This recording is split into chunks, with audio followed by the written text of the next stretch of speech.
Good afternoon, everyone. My name is Dr. Miller, and the SCP we're going to be looking at today is SCP-2918. Object Class: Safe. Special Containment Procedures. SCP-2918 is stored in Hangar 2 at Foundation Site 19. The control panel should be monitored for new messages every 24 hours at a minimum. The airframe of SCP-2918 is to be stored unfueled and unarmed at all times. Regular psychiatric evaluations are to be administered every 2 weeks by Dr.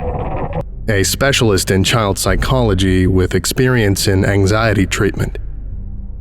Description: SCP-2918 is an incomplete MQ-1 Predator unmanned aerial vehicle suite, consisting of one airframe, one ground control system, GCS, and one primary satellite link communication suite, currently disabled.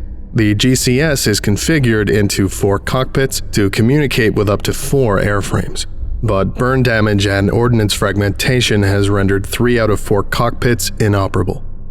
The remaining control suite, designated A2, communicates via wireless tactical data link with the only remaining drone.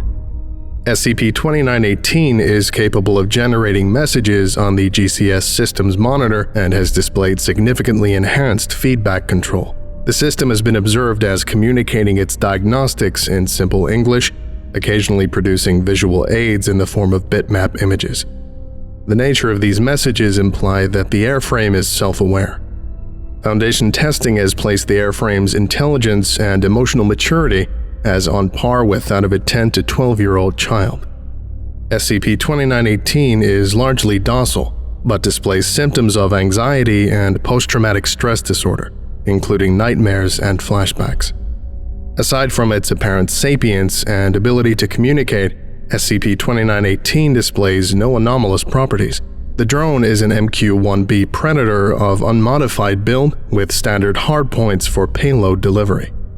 SCP-2918 was brought to the Foundation's attention following Incident SCP-2918 Kato, during which the airframe, while under control of USAF personnel, refused to respond to commands and attacked its own operators.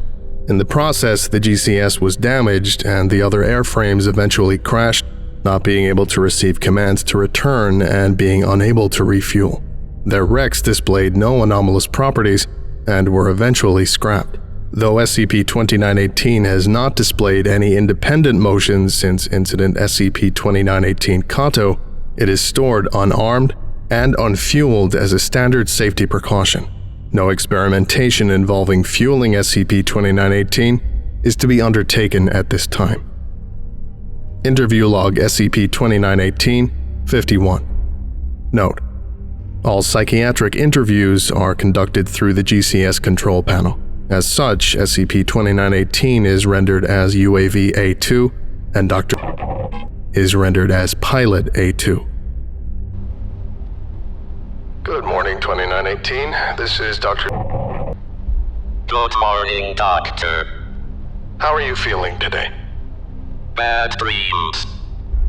About Dad. Is he okay? Captain Kato is safe. What were the dreams like? Fire. There were little kids. And they were hurt real bad. Did I do that? No, you did not. But it was real, wasn't it? Your dream was what we call a flashback, 2918. You were reliving a trauma from the past. But that doesn't mean it's real now. It still feels real. Even though I know it isn't. Would you like to draw pictures today? Yes, please, Doctor. Interview Log SCP-2918 Kato 1. Interview dated 19/2000. 2 days after SCP-2918 displayed anomalous properties. Interviewer: researcher, a prior service member and Foundation personnel stationed at a nearby AFB. Interviewed: Captain Derek Kato, USAF drone pilot. When did you first begin to recognize 2918's anomalous properties? I'm not sure. Please clarify for the records. Listen, you work on these things for 12 plus hours a day, for weeks, sometimes months. We would talk about them like they were real people. Why would you do that? Boredom, mostly. You're stuck in the GCS for 12 hours a day. You get familiar with the machines over time and you start... I'll refresh my memory. What's the word for when you assign human characteristics to something? Anthropomorphism? Sure. You start treating them like people. B2 had a slight crook in the wing. Not enough to render it INOP, but enough that you had to compensate for it when you were turning. So we called him a grumpy old man, like he had a gimp foot. Stuff like that. So you and your fellow pilots assigned personalities to the drones. Not intentionally. We just kind of complained about them, to be honest. You know, A1's lagging a little. He wants to do his own thing. B1's camera is off. She wants to have a Kodak moment with that sunset instead of the Haji we're after. What personality was assigned to airframe A2? Innocence. For one reason or another, A2 always got less action than all the other drones. We eventually started joking about her being a virgin or a little girl.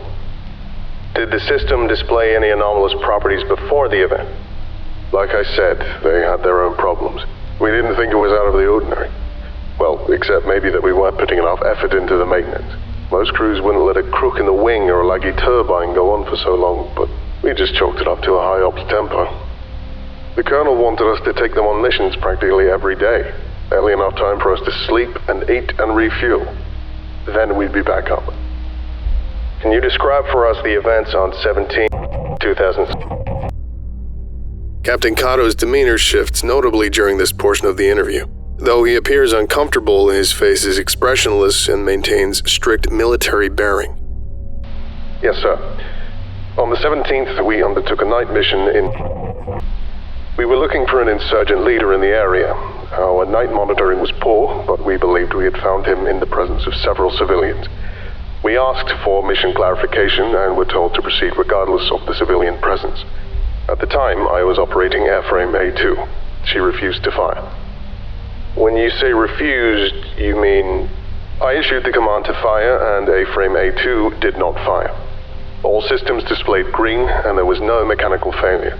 I issued the command to fire a second time and A2 still refused. We shuffled tasking and I began to return her for maintenance while B2 took the shot. B2 confirmed casualties on the ground, at which point we realized several of the dead were children. Captain Cato pauses to take several deep breaths. He is noted as assuming the seated position of attention. His account of events nearly word for word matches his written statement from his judicial hearing.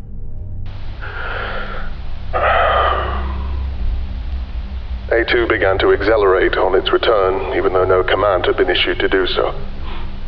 It continued to accelerate well beyond safe flying speeds. We had taken nearly 90 minutes on approach, and A2 made the return journey in 45. While A2 was returning, we analyzed the ground and realized that our target was not among the casualties. At this point, we began to call into doubt whether or not he had even been present at the location. We radioed up to command post, asking for further details and mission instructions, and were ready to declare the mission a total failure. At this point, A2 completed its return journey but refused to slow when given commands to do so. Captain Cato begins to hyperventilate. Researcher offers Captain Cato a glass of water and is told he can sit at ease. Captain Cato accepts the glass of water but refuses to leave the position of attention otherwise. A2 fired 2 stingers at the GCS. One impacted the cockpit for B2 but did not detonate, killing the pilot instantly. The other landed nearby and detonated, wounding Second Lieutenant, the pilot for B1, and First Lieutenant, the pilot for A1. I removed the pilots from the GCS, which had caught fire, while requesting medical attention for the wounded. A2 landed itself on the strip with no input, while medical and fire personnel put out the GCS and began to treat the wounded pilots. Cato leaves the position of attention, shielding his eyes with his hands. Lived. Did not. No further questions at this time. Thank you, Captain. Closing statement. Captain Kato was treated with Class B amnestics and soon received an honorable discharge from military service. His chain of command and personnel involved in taking his statement were also issued Class B amnestics up to Brigadier General, who was to monitor missions for further deviations of this nature and report them to Foundation personnel if discovered. Addendum. Message received from SCP-2918 dated 27/2000. This date coincides with Captain Kato's date of honorable discharge. Dad isn't coming back, is he? This concludes today's lecture. Thank you for listening, if indeed you still are, and you are all dismissed. Goodbye.